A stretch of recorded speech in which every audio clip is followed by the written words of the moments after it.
Hoy termina la Guerra Civil Española y vamos a ver qué pasó después con ese país en el momento de las posguerras. Después del gigantesco esfuerzo que hicieron en la batalla del Ebro los republicanos, el esfuerzo los agotó, ya es la última parte.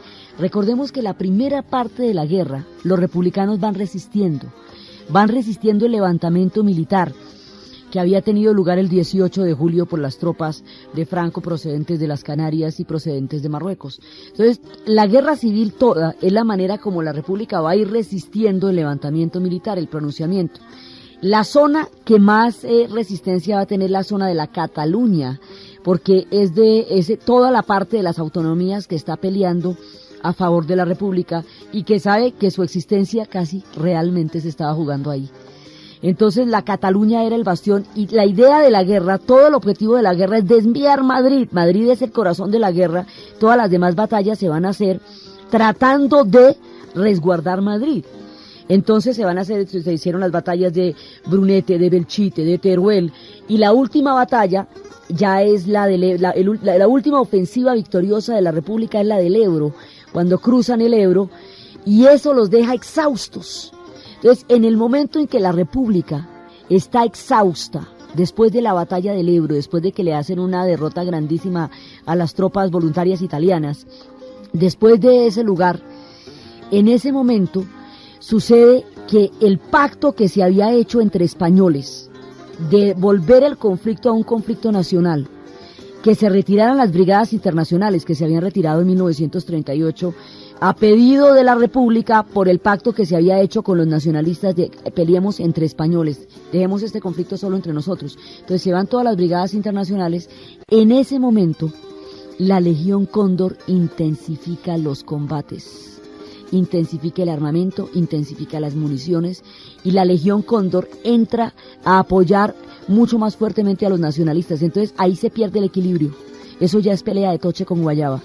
Porque la República está exhausta, sus esfuerzos han sido ya demasiados y ya está sola. Se fueron los brigadistas y mientras tanto la Legión Cóndor reforzó. Al reforzar la Legión Cóndor se pierde cualquier equilibrio posible. Al perderse el equilibrio ya cae todo el frente norte y después ya no hay físicamente no hay con qué resistir. Ahora, este episodio es muy complejo, la retirada de las brigadas internacionales y la actitud que desencadena el final de la guerra civil. Es muy complejo porque ahí hay hay una sombra muy complicada y es el pacto de no agresión entre Stalin y Hitler. Porque ¿cómo es posible que la Unión Soviética fuera el único país que estaba apoyando decididamente a la República, el único que estaba mandando armas, el único que estaba mandando hombres? Y resulta que al mismo tiempo está pactando con Hitler. ¿A qué estamos jugando? Usted está apoyando a la República en contra del fascismo y usted está pactando con el papá del fascismo. Entonces, ¿cómo hacemos? ¿Al fin qué? ¿Dónde estamos?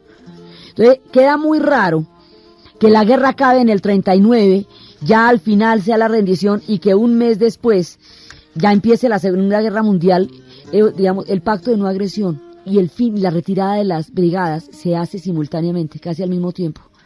Entonces, ahí lo que pasa es que eso es, queda como dentro del paquete de lo que se negoció un poco, ¿cierto? Porque quedamos en que Hitler le había dicho a Stalin que él invadía Polonia y que Stalin necesitaba garantizarle que Stalin no se fuera a oponer a la invasión a Polonia. Es de lo que se trata el pacto.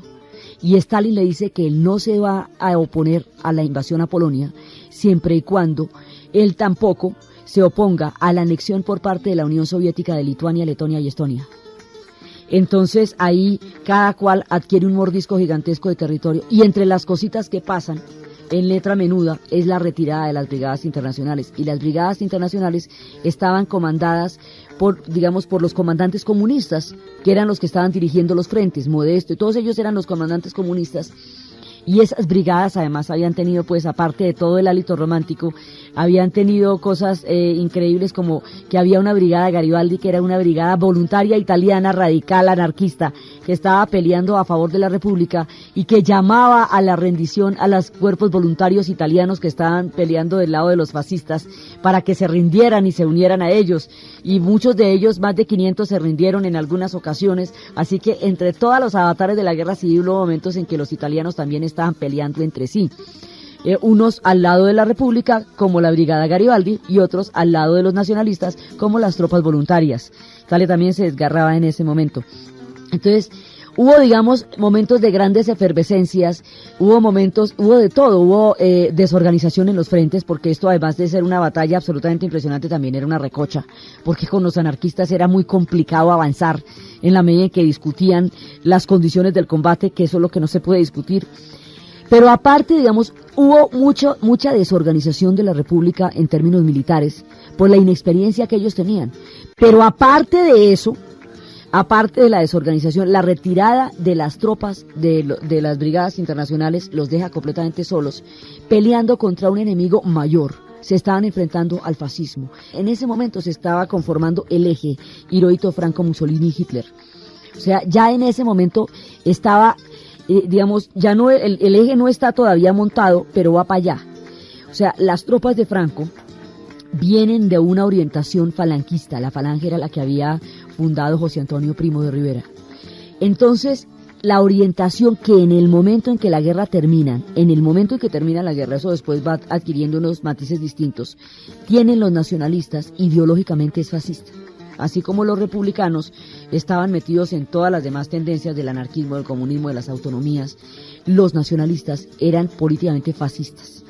Estaban en el mismo proyecto, digamos, de Italia y de Alemania, y por lo mismo, por recuperar la grandeza imperial, por recuperar los tiempos idos, todo ese sueño de grandeza que tiene el fascismo, que es el que lo lleva a hacer una expansión territorial grandísima.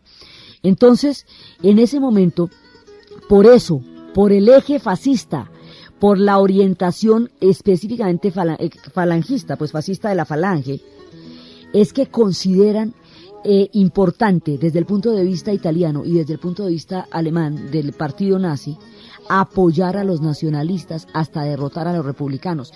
Es decir, esta guerra nunca deja de ser un ajedrez geopolítico dentro de la complicación del mundo antes de la Segunda Guerra Mundial. Así que el pacto entre españoles finalmente no se va a cumplir porque unos lo cumplieron y los otros no. Y lo cumplen con una traición de por medio, porque sí se retiran las brigadas, pero la retirada de las brigadas tiene la mano de Stalin detrás, lo cual la hace muy cuestionable, y por el otro lado la Legión Cóndor intensifica con todos los hierros. Entonces los unos están exhaustos después de la batalla del Ebro, y ya después cuando van a pelear ya no tienen ni municiones, ya casi no tienen hombres, y a los otros les llegan todos los refuerzos intactos y llenecitos de parte de la Legión Cóndor, que va a mandar un refuerzo grandísimo. Entonces los otros están con un nuevo aire, los nacionalistas tienen un nuevo aire, tienen un montón de apoyo y los republicanos se quedan sin apoyo. La última carga de armas que les mandaba la Unión Soviética se vio enfrentada al bloqueo de la neutralidad esa que mantenían en los mares. Finalmente cuando llegó, mejor dicho, cuando llegó ya estaba perdida la guerra, a un punto tal que ese material hubo que estallarlo sin estrenarlo, simplemente para que no lo cogieran los nacionalistas intacto. Así de simple. Entonces ya la última parte empieza la caída de la Cataluña, ya es la caída de la Cataluña, la destrucción de la Generalitat, la entrada por todas las principales ciudades, por Tarragona, por Gerona, y cuando cae Barcelona, mejor dicho, ahí sí apague y vámonos, porque era como el gran bastión, y ahí es donde van a fusilar a Luis Companys y al gobierno. Muchos miembros del gobierno de la Generalitat catalana van a morir en este trance, en la entrada a la Cataluña. Cuando entran a la Cataluña ya no se pueden defender, ya no hay con qué, y el desgaste es tan grande que ya no hay con qué. Ya la gente se entrega porque ¿qué hace?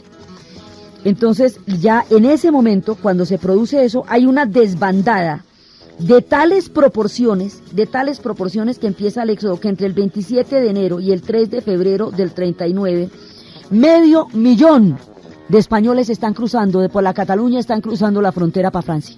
Ya se están yendo porque ya no hay caso. 500.000 de personas en 3 meses entraron ahí, porque ya no había ningún tipo de, pues ni siquiera en un mes, 500.000 de personas van corriendo. Entonces, hay un momento en que se siente ya la derrota y están tratando de negociar lo último. Jorge Negrín, Juan Negrín, el último dirigente de la República, lo que está tratando de negociar es que no le vayan a meter mano a España. Por lo menos, por el carácter internacional que tiene este conflicto, es peligrosísimo que se la repartan. Entonces, porque pues ya vieron, los demás países se fueron repartidos, aquí ya se habían repartido a Checoslovaquia, esto estaba bien complicado. Entonces, tratar de salvar lo que quede de España, lo que quede. Entonces Negrín negocia que nadie le meta mano a España, que los asuntos españoles los dirija España, pues porque si no la cogen y la dividen y la parten, y que no haya represalias. Entonces pactaron eso, sin embargo sí hubo represalias muy grandes. Entonces ya viene la desbandada, ya cae la Cataluña. Cuando cae la Cataluña, pues ya después de la caída de la Cataluña ya no queda sino la caída de Madrid. Y ya cuando cae Madrid se acabó la guerra. Entonces ya las últimas tropas se rinden, ya se desmorona, ¿me entiendes? Se desmorona. Al carecer de los apoyos de las brigadas y de los apoyos extranjeros, los republicanos, y al estar en pleno vigor el apoyo de los dos grandes ejércitos del mundo en esa época, las potencias eran Italia y Alemania, era la Italia fascista y la Alemania nazi. Esas dos potencias, por el plan bélico que tenían, consideraban de vital importancia tener a España como un apoyo, porque es que si usted lo ve desde este punto de vista, Hitler ya se había anexado a Austria, había recuperado todos los territorios por los cuales habían despedazado a Alemania en la Primera Guerra Mundial. El Sarre ya había recuperado todos los territorios de la antigua Alemania, de lo que era Alemania. Luego ya se había anexado a Austria, luego ya se había repartido Checoslovaquia, luego ya tenía aliados en Hungría. Entonces ya cuando va a llegar a Polonia, Polonia ya es, digamos, como el punto de equilibrio donde ya empieza a meterse con la Europa occidental. Entonces si el tipo, desde el punto de vista de Hitler, si el tipo logra neutralizar a la Unión Soviética, que era la única que lo podía detener, mediante el pacto de no agresión, y si el tipo logra llegar a Polonia sin que lo detengan, y España está de su lado, mire el mapa y eso ya queda de papayita. Entonces, para ellos era muy importante, desde el punto de vista nazi era muy importante España. Y por eso apoyan de esta manera, en el final de la guerra, a los nacionalistas, y ese apoyo decide la victoria. Con el apoyo del eje, con el apoyo específicamente de la Alemania nazi, de las tropas nazis, de la Legión Cóndor, ya no hay nada que hacer. Entonces, finalmente, lo que queda es ir avanzando. Entonces van avanzando, y van avanzando, van tomándose la Cataluña, van llegando a Madrid, y ya finalmente, después de atravesar todos los lados y todo, hay una rendición, ya no hay nada que hacer. El 1 de abril de 1939 se rindieron los jefes militares y políticos que todavía estaban en los puertos, y Franco dijo: en el día de hoy, cautivo y desarmado, el Ejército Rojo ha alcanzado las tropas nacionales en sus últimos objetivos militares, la guerra ha terminado. Y declaran el fin de la guerra. Y ahí cuando se acaba la guerra viene la desbandada, porque como esto era un conflicto donde cualquiera de los dos que perdiera, no podía seguir viviendo bajo el régimen del otro, por la polaridad tan grande que tenía esta guerra. Entonces se pierde la guerra civil española y salen 1 millón de exilados.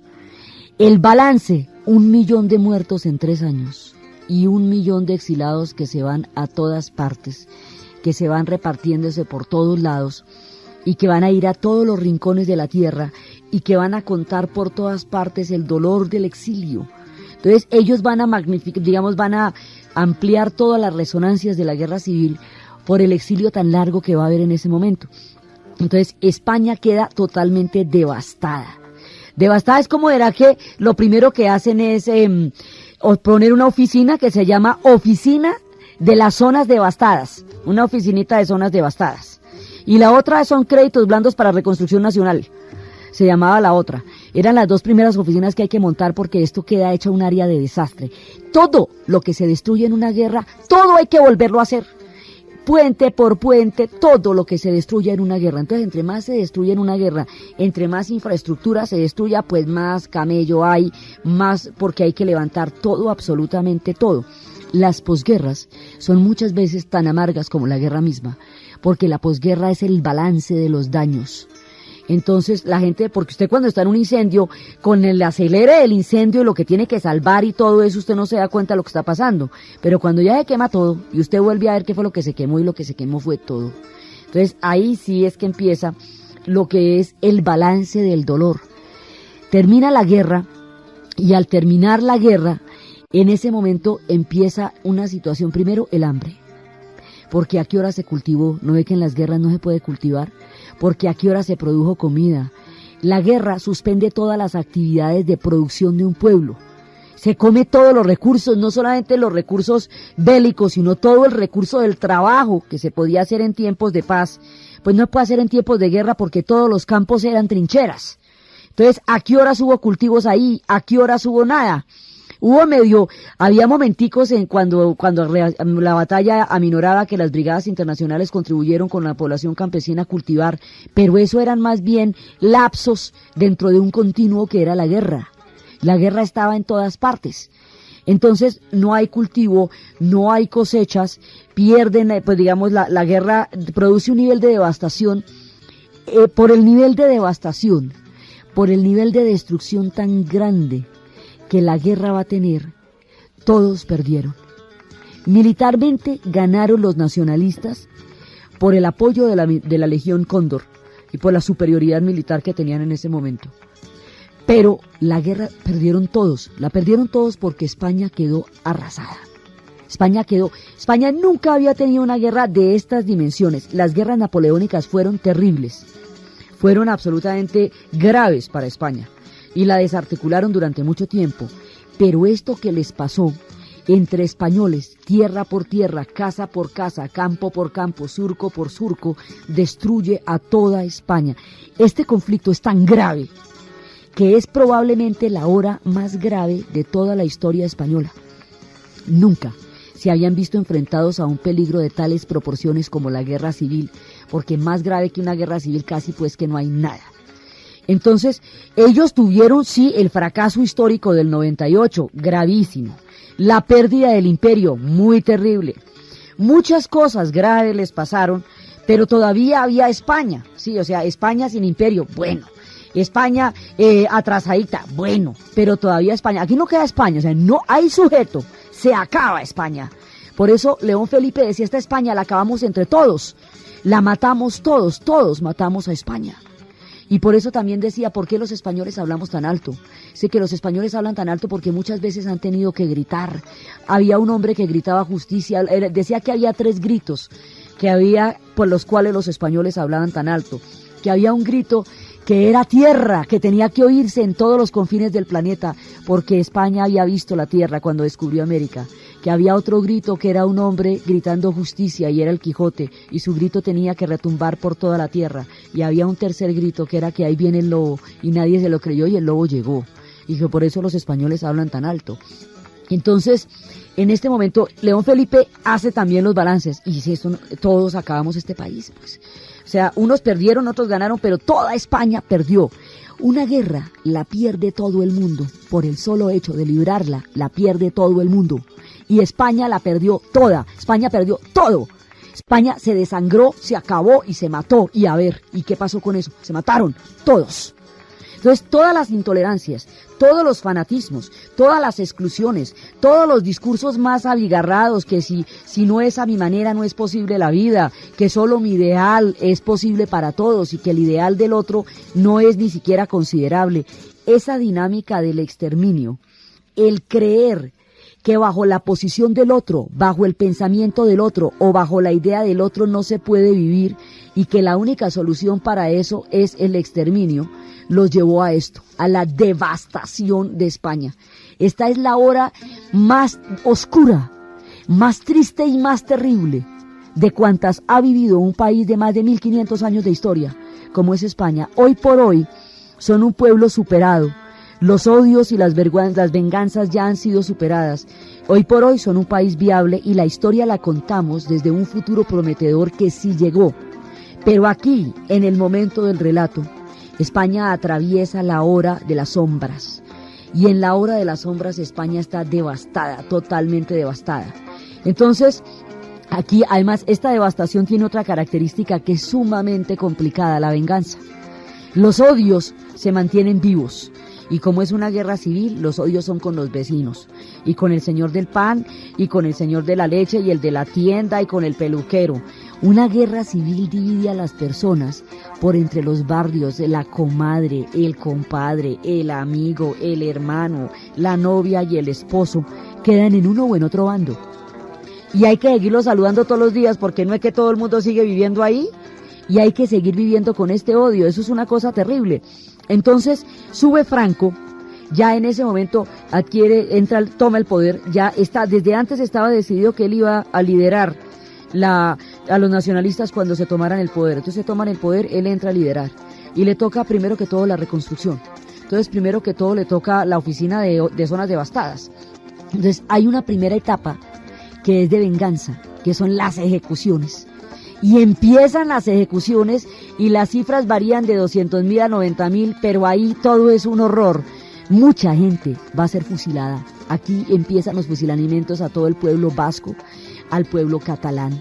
Y la actitud que se tomó frente a los vascos y a los catalanes fue tan extrema, tan grave, que ellos, y particularmente los vascos, se van a considerar un país ocupado. Porque es que esos casi que no quedan ni en España después de la guerra civil. El País Vasco va a ser castigado con toda severidad. Y esto va a llegar a la prohibición de la lengua vasca. Los vascos no van a poder hablar en su lengua, y los vascos tienen una lengua muy anterior a la formación del español y a la formación de cualquier idioma romance. Porque la lengua española y la lengua catalana son lenguas romances que se producen después del Imperio Romano. Los vascos están allá antes del Imperio Romano, y están antes de que España fuera España, y están antes de que cualquiera fuera cualquiera, están los vascos allá. Prohibirles hablar la lengua a los vascos es mutilarlos por el profundo punto de su más entrañable cultura. Ellos se van a sentir de ahí en adelante un país ocupado, así de simple. Ya no hay nada con España para ellos dentro de su alma en el momento en que pierden la guerra civil. Y a los catalanes les va a pasar poco, más o menos lo mismo. Las reacciones van a ser diferentes de Cataluña al País Vasco, pero la historia son pueblos ocupados, y ellos se van a empezar a sentir como los irlandeses en la mitad del Imperio Británico, ocupados, invadidos, porque así quedan. Destruyen la Generalitat, destruyen Euskadi, la patria vasca, destruyen la posibilidad de las autonomías, declaran el español idioma único, destruyen el proceso de laiquización de los colegios, vuelven a convertirse los colegios católicos, se declara un estado confesional, otra vez volvió a ser católica como en los tiempos de los carlistas y como en los tiempos de Felipe II. Entonces, ¿qué pasa con la otra España? La entierran viva, la ejecutan y la fusilan y la exilian. La otra España está bajo tierra o está por todos los rincones del mundo, contando las dimensiones de la tragedia. Eso es lo que pasa. Entonces la otra España otra vez vuelve, y tampoco. Primero se intentó en la época de la Ilustración y no se pudo. Luego se intentó a comienzos del siglo XX a ver si le hacíamos fuercita, y tampoco. Y ahora, cuando alcanzó incluso no solamente a existir, sino a gobernar, la ejecutan. Ella fue pasada por las armas. Entonces esa España queda ahí pendiente, y como esa España es tan grande, porque son las autonomías, es el mundo laico, es la modernidad, es la separación de poderes, es digamos una cantidad de cosas, de contenidos de la modernidad, España no se va a modernizar, porque tampoco va a poder, ese salto que estamos dando no se va a dar ahorita, no se va a dar ahorita, y vienen 40 años de venganza, 40 años de recordarle todos los días a los republicanos que perdieron la guerra civil, y esto va a marcar la existencia de los españoles durante la siguiente generación. De aquí en adelante viene la época más terrible, porque viene el hambre. Toca todo con cartillas de racionamiento, no hay dinero, la devastación, las posguerras traen hambre y atraso histórico. Este pueblo no va a lograr la modernidad por ahora, no lo va a lograr durante la época del franquismo, porque no logra los cambios políticos que implicaban entrar a la modernidad, ni los cambios culturales. Vuelve otra vez la España conventual, vuelven y se encierran otra vez en toda esa pacatería, en toda esa beatería, en todo ese moralismo, y el régimen franquista va a ser de un moralismo llevado a todo extremo. Eso después lo vamos a ver, porque solo entendiendo las prohibiciones morales tan estrictas que había en los tiempos de Franco es que uno puede entender la envergadura del destape, cuando en el momento en que Franco muere y los españoles se van a destapar, pero con todos los hierros, ¿sí? Entonces España vuelve otra vez a los tiempos del siglo XIX, al comienzo, digamos. España viene, otra vez se devuelve en el tiempo y se estanca. Primero tiene que empezar a reconstruir desesperadamente, porque está exhausta. Y le toca reconstruir y le toca empezar pues poquito a poquito, y toda la época de las cartillas de racionamiento y en la época en que no hay comida. Entonces no hay comida, pero hay una cultura que es una cultura caballeresca y es una cultura muy, digamos, ostentosa. Entonces, cuando usted es ostentoso y no tiene con qué comer, pues come huesos y eruta pollo. Y eso es lo que les pasa a los españoles en esta época, porque realmente no hay con qué comer. Se acaban las comidas públicas. Usted ya no invita a personas a comer a su casa, porque como no tiene que comer, entonces lo menos que necesita es que vayan a visitarlo para que se den cuenta que usted no come. Entonces las señoras divinamente van a los barrios más ocultos a comprar las vísceras en la fama más barata, para que no se den cuenta que lo que están comiendo son vísceras de la zona donde pueda ser mucho más barata la comida. Y todo el mundo empieza a hacer, toda la actividad de la comida, toda la actividad culinaria se vuelve clandestina, porque como no hay, nadie puede, y no hay que, el otro no puede ver que yo paso hambre, lo cual además era una tontería, porque hambre pasaba todo el mundo y no estaba bien era nadie. Pero entonces eso se maneja así, y es en esa época cuando se vuelve increíblemente creativa la comida española. El famoso caldo, hay un caldo que ellos tienen de pescado que se hacía con la colita, la tortilla de patata se hacía sin cebolla y solamente con patata. Todo se va, digamos, las recetas, hoy por hoy, cosas excelentes de la culinaria española, fueron desarrollos del ingenio en las épocas del hambre, en la que apenas con desperdicios, con la cola del pescado, con un pedazo de la cabeza era que había que hacer un caldo para todo el mundo. Entonces es una época de mucha, mucha hambre, y es una época de grandes privaciones, y el odio está encima, porque no les dejan olvidar ni un solo día que perdieron la guerra, y se los van a recalcar de ahí en adelante. La gente que se queda con la cabeza agachada, y eso va a ser una cosa, digamos, eso va a hacer que los 40 años del franquismo perpetúen la guerra civil. El conflicto como tal termina en el 39, digamos, la confrontación armada, pero la guerra como tal va a terminar cuando se muera Franco, que se puedan perdonar los españoles, que pueda existir la otra España y se pueda hacer una sola España. Ya en el momento de la muerte de Franco, cuando empiezan los créditos para que todos los españoles regresen, ahí empieza a mandarse el mensaje de la España que vamos a construir después del franquismo es para todos. Ahí van a caber todas las Españas y esta va a ser una España para todos. Pero van a pasar 40 años. Esta guerra es tan grave que las heridas que deja no se van a cerrar en 40 años. La dictadura prolonga las heridas, pone de manifiesto la derrota, es triunfalista, desarrolla unos niveles de represión absolutamente salvajes a todo lo largo de sus años de existencia. Por supuesto, al comienzo era más, pero aquí va a salir todo el mundo. Entonces, y todos los artistas se tienen que ir, y todos esos movimientos literarios se tienen que ir, y Paco Ibáñez, que tanto lo hemos oído acá, no va a poder nunca cantar en España. Viene la época de la censura, vienen unas censuras terribles a todo nivel, a nivel político y a nivel cinematográfico. Después vamos a ver cómo va a ser el cine en estos años cuando estemos en lo propio del franquismo. Aquí lo que pasa es que lo que viene después es una dictadura católica, una dictadura confesional, es decir, el mismo Estado católico que se trató de desmontar en el 31 vuelven y lo montan con creces. Otra vez volvemos como a la Restauración, cuando trató de erradicarse cualquier tipo de huella napoleónica y se derogó la Constitución que se había hecho en esa época, tanto la de José Botellas como la de José Bonaparte como la Pepa, que era la que ellos habían hecho de sí. Todo eso se retrocede. Entonces otra vez vuelve y se vuelve una España confesional. Entonces se acaba la educación laica, otra vez se vuelve de convento. Otra vez volvemos al modelo único imperial que no resiste ni tolera las autonomías y ya no solamente las va a perseguir en lo político, sino en lo cultural, y eso es dolorosísimo, porque entonces ahí es que ellos no van a poder expresar su ser. El idioma, la lengua materna, es en el idioma en el que se forman las emociones en un ser humano. Cuando usted prohíbe hablar una lengua materna, está mutilando a una persona, deprivándola de sus herramientas para comunicar sus sentimientos, que es la lengua materna. Eso se lo van a prohibir a los vascos y a los catalanes. Entonces, esto va a ser una cosa muy complicada. Entonces, en ese momento, otra vez volvemos a la España imperial, a la España unitaria, a la España católica, pero ya sin imperio, ya sin unidad, porque aquí no hay una unidad, aquí hay una imposición de un bando sobre otro. pero no hay ninguna unidad, las divisiones están todas por dentro crudas, vivas y sangrando. Entonces se vuelve a la fuerza, como en los tiempos de la Restauración, se vuelve a la fuerza otra vez y entonces no se da el salto, ya todavía no se da el salto. Ahora, si hubieran ganado los republicanos, el nivel de represalias y el nivel de persecución sobre los nacionalistas hubiera sido de un corte muy similar, porque los discursos no transaban con ninguna posibilidad del otro. Y eso es importante anotarlo en aras de la, digamos, del equilibrio. Los dos discursos eran discursos excluyentes.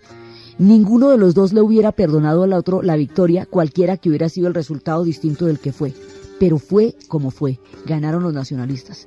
Y todos los republicanos, es decir, anarquistas, socialistas, comunistas, vascos, catalanes, republicanos que como tal querían era un sistema institucional parlamentario, laico, como digamos liberal en el sentido liberal del siglo XIX, lo que significaba ser liberal en el siglo XIX, que era tener la separación de poderes, tener un poder constitucional, era tener una democracia representativa donde todos los partidos políticos tuvieran una representación. Claramente aquí no va a haber eso, porque esto es una dictadura.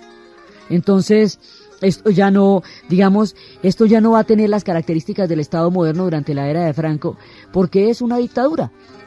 Entonces, en la medida que sea una dictadura, ahora, si hubiera ganado la República, como no tenía tantos proyectos tan distintos por dentro, una era la dictadura del proletariado, otra era la abolición gradual del Estado, que era el anarquismo, y otra era el ideal republicano, que era la institucionalización democrática de una sociedad, pues quién sabe quién hubiera logrado imponerse. Eso no lo podemos saber porque no fue lo que pasó.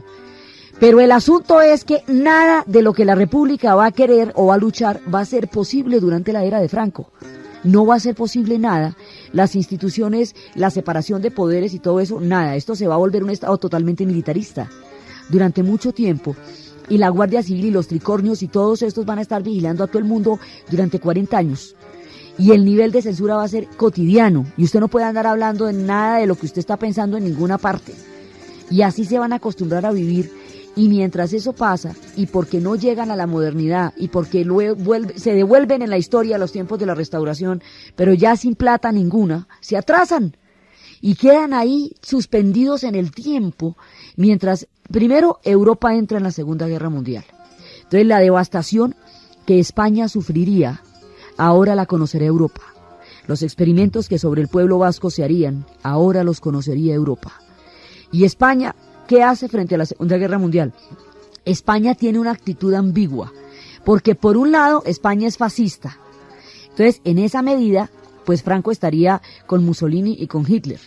Y en la medida en que cuando los nacionalistas ganan, las tendencias que son más fuertes son la falange, los primeros años son de una especie de alineamiento fascista con las potencias del eje, pero dirán los primeros 2 o 3 años de la guerra.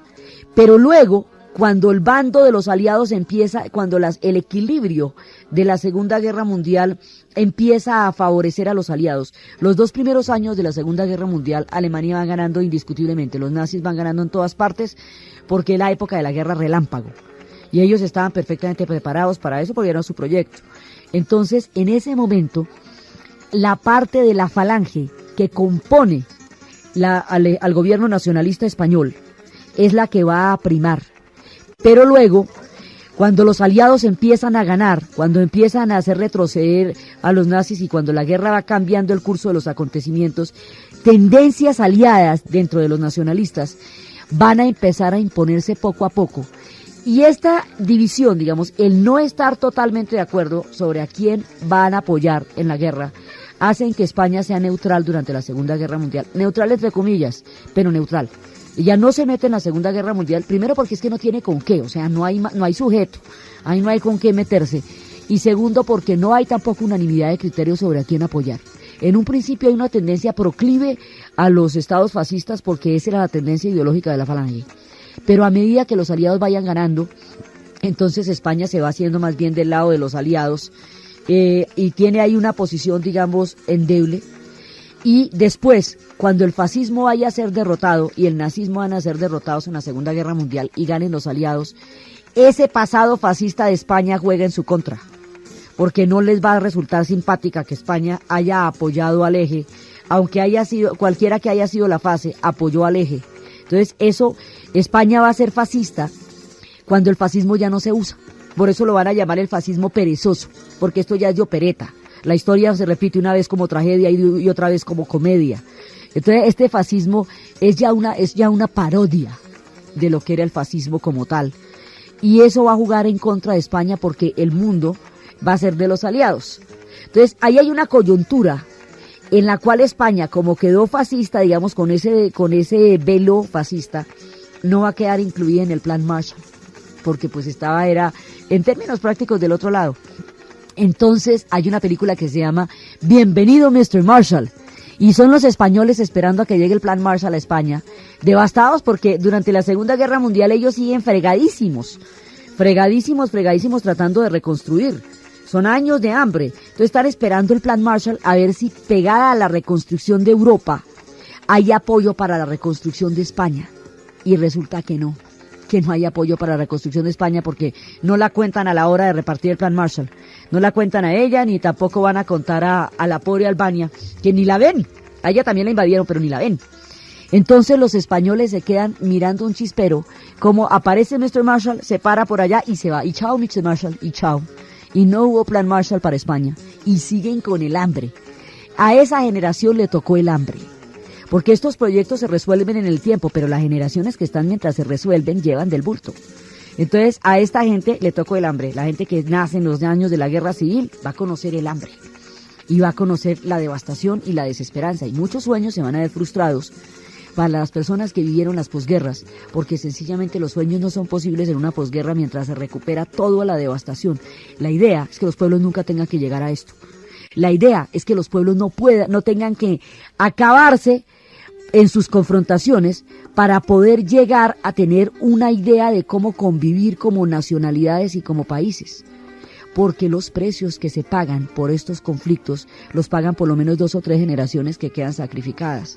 Y eso es lo que estaba viviendo España en estos momentos de su historia. España atraviesa este momento tan aciago de su historia y aprende el precio de la intolerancia y aprende el precio de la exclusión, del fanatismo, de lo que es no poder tolerar ni concebir la presencia del otro. Aprende todos esos precios al costo más alto, y todas las generaciones que van a vivir esto son generaciones que van a conocer o la desesperanza de un mundo bloqueado por la posguerra española, donde nacieron en medio del hambre, o en la amargura del exilio, donde no van a poder volver a su tierra porque es imposible volver a esta España. Esto los matan. La mayoría de la gente que se va es que no puede volver, y es como 1 millón de personas. La otra España se va para México, se va para todos lados, y en todas partes donde se venda comida española, donde se venda chorizos españoles, donde se vende jamón serrano, son los puestos de comida que pusieron los republicanos en el mundo entero para sobrevivir la amargura del exilio y la distancia y el hambre.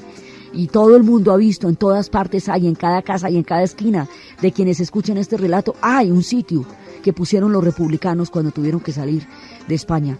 Entonces el exilio es una de las realidades más duras, porque es la amargura de extrañar un mundo que no se recuperará jamás, porque a donde vuelvan nunca será de donde salieron. Van a volver a otras, algún día volverán, pero nunca volverán al mundo de donde se fueron. Eso es el dolor del exilio. Van a vivir soñando y recordando y cantando las canciones de la guerra civil una y otra vez, y contándole a sus hijos lo que pasó, y qué estaban haciendo en Belchite, y qué estaban haciendo en Teruel, y qué estaban haciendo en Madrid el resto de la vida. Otra de las cosas terribles que hace la guerra es que detiene el tiempo de la gente. Quien haya vivido una guerra de verdad se pasa el resto de la vida superándola, porque el nivel de horror y las heridas que deja son imborrables en el tiempo de vida de la gente que tuvo que presenciar eso. Lo mejor es que no toque, la mejor jugada es no jugar.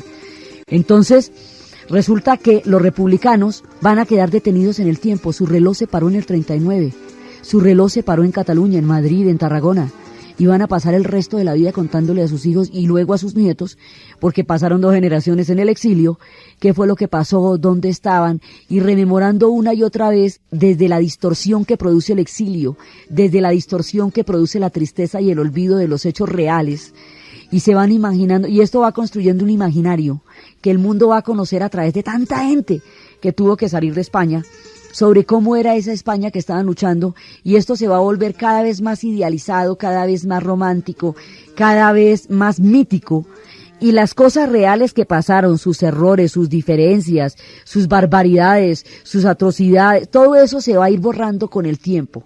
Y no va a quedar sino lo romántico, porque va a quedar revestido de la nostalgia de un mundo que ya no es.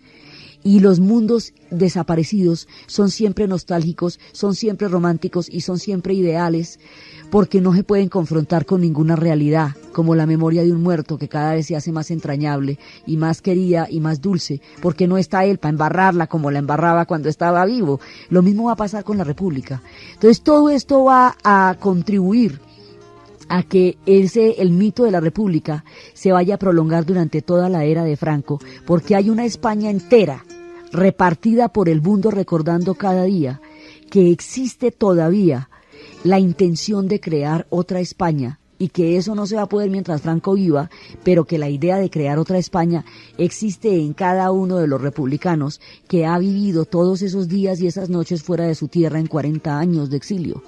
Entonces eso va a hacer, ¿qué es lo que pasa? Se pospone el proyecto, se aplaza, 40 años se aplaza, porque las guerras también otra cosa que hacen es que posponen o aplazan soluciones históricas que se podrían haber adoptado 2 o 3 generaciones antes para dedicarle ese tiempo a progresar y a crear, en lugar de posponer para que le toque a otros la posibilidad y la prosperidad. Entonces el proyecto de construir una España pluralista se pospone, porque la otra España va a quedar en el exilio y va a soñar con la posibilidad de otra España y con el regreso, con el retorno. Y claro, cuando vayan a poder retornar, pues esa España no existe, esa España se acabó, se devastó toda. Entonces los españoles nunca habían estado tan confrontados consigo mismos, tan supremamente divididos por dentro, como en la posguerra. Ni siquiera en la guerra, digamos, era una confrontación abierta, pero después viene la posguerra, y en la posguerra es ese dolor silencioso de quien rumia todos los días la amargura de la derrota, pero además con hambre, y en reconstrucción, y con odio, con el odio vivo. Son años absolutamente terribles los que va a vivir España, y a Franco le toca la reconstrucción. Y le toca hacer carreteras, y le toca hacer puentes, y le toca hacer viaductos, y le toca reactivar la economía, y la economía es dificilísima de reactivar cuando toda Europa está en palos. Entonces, pues, ¿quién les va a dar una mano a ellos? Les va a tocar esperar a que Europa se ponga mejorcita para que pueda llegarles algo de lo que Europa va a hacer. Y ahí, a partir de esta época, es que dicen que Europa empieza en los Pirineos, porque España se va a quedar marginada del resto del mundo. Después viene la Guerra Mundial, ahí no era chévere ser parte de Europa, pero y después Europa se recuperará, y cuando Europa se recupere, España de todas maneras va a quedar atrasada. España queda fuera del plan Marshall. La historia hubiera quedado mucho más condenada al ostracismo si no viene un factor que le da un segundito aire, que es la Guerra Fría. En la Guerra Fría, como España, el franquismo es furiosamente anticomunista, y el comunismo fue parte de lo que derrotó en la Guerra Civil Española. Entonces, cuando llegue la época del macartismo, cuando llegue la época en la cual va a haber una confrontación abierta entre los Estados Unidos y la Unión Soviética, una confrontación en términos de los conflictos de los demás pueblos, del reparto del mundo, cuando se termine la Segunda Guerra Mundial y la Guerra Fría reemplace a la Segunda Guerra Mundial, y la bipolaridad entre la Unión Soviética y los Estados Unidos, entre el capitalismo y el comunismo, se conviertan en el nuevo orden mundial y en el nuevo eje de las relaciones geopolíticas siguientes, España queda del lado de los anticomunistas, y eso le va a valer el apoyo de los Estados Unidos y le va a valer el apoyo de las bases de la OTAN. Así va a poder servir, digamos, porque España, por su situación estratégica, todo el mundo la necesita para ir y venir de cualquier parte. En tiempos de la primera parte de la Segunda Guerra Mundial, los submarinos alemanes utilizaban a España como bases, y ahí tenían que pasar por el terror de los terrores, que era Gibraltar. Ese era el terror de los terrores, porque ahí estaba toda la fortaleza británica. Eso se muestra en una película que se llama El Barco. Pero así como los submarinos alemanes utilizaban a España de paso durante la primera parte de la Segunda Guerra Mundial, en la Guerra Fría va a ser importante para la construcción de bases americanas, y va a ser importante para la construcción de bases de la OTAN. Entonces eso le va a dar un segundo aire, porque desde el punto de vista fascista esto no tenía salida, pero es desde el punto de vista anticomunista, desde el punto de vista de la Guerra Fría, que España entra geopolíticamente entre los intereses de expansión de la Guerra Fría. Es muy importante saber en qué dirección va la historia, porque estar en contravía de la historia es bastante peligroso. Entonces, ellos entran ahí vuelven a jugar un papel internacional en la Guerra Fría porque son anticomunistas. Y eso les da la posibilidad de que Estados Unidos invierta a través de las bases. Y la otra cosa que también va a jugar un papel importante es que cuando finalmente los alemanes salgan de la larguísima noche de su posguerra, que la posguerra alemana era la devastación total, cuando ya los alemanes empiecen a tener la capacidad de adquisición y la capacidad de ingreso para tomar vacaciones, van a tomar vacaciones en España, porque España es el único país donde no llevan el estigma de la guerra que van a llevar en el resto de Europa. Entonces se van para España o para Italia. Y empieza a llegar el turismo alemán, y ese turismo alemán va llevando unas divisas que España no tenía. Franco va a tener que hacer tratos para mandar personal a trabajar al resto de Europa como trabajadores de trabajo negrero para generar divisas para mandar a España. Entonces, durante esta época, los que lavan los baños, los que están los que lavan los platos, todos los que hacen estos oficios más tristes son los españoles, que son mandados también por la época de Franco para generar divisas. Es una época en que ellos están tratando de sobrevivir como puedan. Es una época en la cual están atravesando la oscuridad de la posguerra y están tratando de salir adelante. Y el orden mundial perverso de la Guerra Fría les da un aliento, y la recuperación alemana les da una posibilidad turística que desde entonces van a empezar a incrementar, y que hoy por hoy es una cosa muy importante de su forma de vida. Pero lo que va a ser el franquismo, propiamente dicho, los 40 años de Franco, todo lo que eso va a significar a nivel del cine, a nivel de la literatura, a nivel de la política, el recuerdo que todo el mundo tiene de Franco, la época de Rafael y de Rocío Dúrcal, la época de Carlos Saura, las películas que se hicieron durante esa época, los años del franquismo, todo lo que significó esa época, el contrabando, el extraperlo, la recuperación, poco a poco de todo este pueblo, es lo que vamos a ver después. Entonces, desde los espacios de la devastación de una posguerra, del hambre con odio, con derrota y con amargura, del precio tan alto que un pueblo vivió para salir adelante y que nadie debería vivir. En la narración, Diana Uribe, en la producción, Jessy Rodríguez, y para ustedes, feliz domingo.